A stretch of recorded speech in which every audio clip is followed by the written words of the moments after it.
ইউকেতে সামার চলে এসেছে, আর যেহেতু সামার চলে এসেছে এখন আমাদের বাগানীদের আসলে সুখের সীমা নেই, কারণ আমরা এই কিছুটা সময়ই পাই বাগান করার।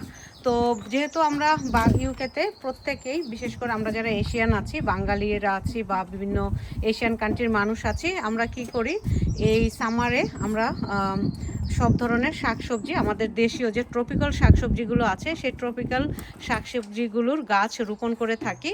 এবং যেহেতু খুব কম সময়ের জন্য এই সামারটা আসে, তো আমরা চাই এই কম সময়ের মধ্যেই আমাদের এই ট্রপিক্যাল জাতীয় যত ধরনের সবজি গাছ আছে সেগুলো থেকে ভালো ফলন পেতে। তো ভালো ফলন পেতে হলে কি করব? ভালো ফলন পেতে হলে আমাদের গাছের একটু এক্সট্রা কেয়ার নিতে হয়, এবং এক্সট্রা কেয়ারের মধ্যে যেটা থাকে সেটা হচ্ছে ছাঁটাই পর্ব। তো আমরা তো সার ব্যবহার করি, সার তো আমাদেরকে দিতেই হবে, কারণ গাছে সার না দিলে এই অল্প সময়ে ভালো ফলন পাওয়া যায় না। সেটা হোক টমেটো গাছ, সেটা হোক খিরাই গাছ, সেটা হোক লাউ গাছ, মরিচ গাছ। তো যাই হোক, আজকে আমি ছাঁটাই করে আমি ভালো ফলন পাবো। তো ছাঁটাই করতে হবে কিভাবে? যখন দেখবেন গাছগুলি অনেকটা বড় হয়ে গেছে, প্রচুর নিচের দিকে পাতা পোতা চলে আসছে, তো তখন আপনাদেরকে যেটা করতে হবে এই ছাঁটাই পর্বটা চালু রাখতে হবে। নিচের দিকে কোনো গাছকেই বাড়তে দেওয়া যাবে না, কারণ আপনি যদি নিচের দিকের গাছগুলোকে বাড়তে দেন তাহলে নিচের দিকের গাছ আপনার সব ধরনের পুষ্টি গুণাগুণ খাবে, খেয়ে যেটা করবে একদম গাছে ফলন আর দিবেই না, মানে ফলন হলেও খুব দেরি করে হবে এবং অল্প পরিমাণে হবে। তো এই দেখুন নিচে এই যে টমেটো গাছটা, এটা নিচে কত, একটু খেয়াল করলে দেখবেন, দেখুন কত পরিমাণে পাতা পোতা হয়ে আছে। তো এই পাতারাই তো আমার সব গাছের সার খেয়ে নিচ্ছে।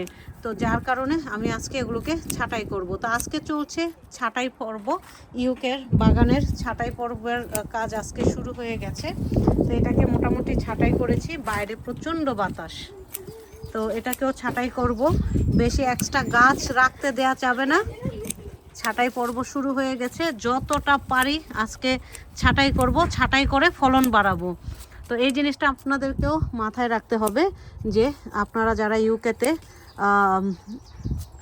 গার্ডেন করেন, বিশেষ করে ট্রপিক্যাল শাকসবজির গাছ লাগান, আপনাদেরকে কিন্তু এই ছাঁটাই পর্ব চালু রাখতে হবে, মানে খেয়াল রাখতে হবে নিচের দিকে যেন কোনো এক্সট্রা পাতা না থাকে। নিচের দিকের এক্সট্রা পাতা সব কেটে কুটে ছাঁটাই করে ফেলতে হবে। শুধু কিন্তু টমেটো গাছ না, আপনার বেগুন গাছ, সব ধরনের যে গাছগুলো আছে এগুলোর দেখুন আমি নিচের দিকে একদম ছাঁটাই করে দিয়েছি।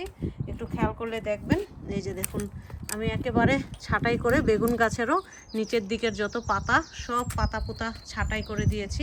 এখন এই গাছগুলো তরতরিয়ে বাড়বে, কারণ হচ্ছে নিচের দিকের পাতাগুলো আর সার খাবে না, উপরের দিকে যাবে। তো সার পেয়ে এগুলো তরতরিয়ে বেড়ে আপনাকে ভালো ফলন দিবে। আর আপনি যদি নিচেই রেখে দেন পাতা, তাহলে ভালো ফলন আর পাবেন না, আগেই বলে দিলাম। তো সেই জন্য ছাঁটাই পর্ব চালু রাখতে হবে।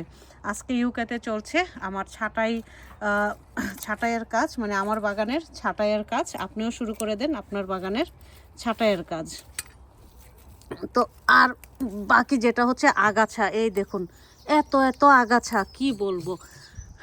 আজকে সব আগাছা টাগাছা আমি আমার বাগান থেকে নিরসন করব। চলুন, যেহেতু ছাঁটাই পর্বে নেমেছি। আচ্ছা, এখানেও আছে, এই যে দেখুন ক্ষীরা গাছেও এই তো কত পাতা হয়ে আছে। এই খিরাই গাছেও এত পাতা রাখা যাবে না, কারণ এই যে দেখুন খিরাই আসছে, এটা থেকে অলরেডি খিরাই খাওয়া হয়ে গেছে। এই পাতাগুলোকে রাখা যাবে না, এই পাতাগুলোকে ফেলে দিতে হবে। এখানেও কিছু পাতা দেখুন। তো ছাঁটাই করে আপনারা ফলন বাড়ান, যেটা বললাম। শুধু কিন্তু ছাঁটাই করবেন টমেটো গাছ, বেগুন গাছ না, সব গাছে আপনারা ছাঁটাই করবেন। মূলত লাউ গাছ, টমেটো গাছ সব কিছুতে ছাঁটাই করবেন। এখন চলে এসেছি মরিচ গাছের কাছে। মরিচ গাছেরও ছাঁটাই করব। নিচের দিকের কোনো পাতা, কোনো শুট রাখা যাবে না। বড় বড় যত পাতা আছে, এই যে দেখুন সব বড় বড় পাতাকে আমি একেবারে ছাঁটাই করে নির্মূল করে দিচ্ছি। এত বড় বড় পাতা রাখলে কি হবে জানেন? এই যে দেখুন কত বড় বড় পাতা হয়ে আছে, এই পাতারাই সব সার খেয়ে নিচ্ছে, আর উপরের দিকে অন্য কিছু কোনো পাতা পোতাকে সার খেতে দিচ্ছে না। তো এইভাবে মরিচ, বেগুন, টমেটো, লাউ সব কিছু ছাঁটাই করুন। ছাঁটাই করেই আপনারা ফলন বৃদ্ধি করুন। তো এই যে দেখুন এখানেও এই লাউ গাছটাতেও আমি নিচের দিকের সব পাতা ছেটে দিচ্ছি। কোনো ধরনের পাতা, এক্সট্রা পাতা কিছু রাখা যাবে না। শুধু পাতাই না, আগাছাও আমি ছাঁটাই করছি। এই তো দেখুন আগাছা হয়ে আছে, এই যে আগাছা হয়ে আছে, আবার একটা আগাছা এর মধ্যে দিয়েও বেয়ে বেয়ে উঠছে। তো এই হচ্ছে আমার লাউ গাছ। অলরেডি দেখুন লাউ গাছের নিচের দিকের পাতা, সব পাতা ছাঁটাই হয়ে গেছে। দেখেছেন, কোনো লাউ গাছের নিচের দিকে তেমন কোনো পাতা নেই। সব লাউ গাছের নিচের দিকের পাতা মোটামুটি ছাঁটাই হয়ে গেছে। এখানে একটা নিচের দিকে পাতা দেখা যাচ্ছে। আচ্ছা, এই গাছটার হয়তো ছাঁটাই এরকম আগে হয়নি, বাট সমস্যা নেই, এই তো আমি পাতা ছাঁটাই করে দিলাম। তো বন্ধুরা, ছাঁটাই করে ফলন বাড়াচ্ছি, আপনারাও ছাঁটাই পর্ব শুরু করে দেন। এটা খুবই গুরুত্বপূর্ণ গাছপালাতে ফসল বৃদ্ধি করতে বা গাছপালাতে দ্রুত ফসল আনতে। তো ছাঁটাইয়ের পর আপনারা দেখবেন কত সুন্দর ফসল আপনার বাগান আপনাকে দিচ্ছে।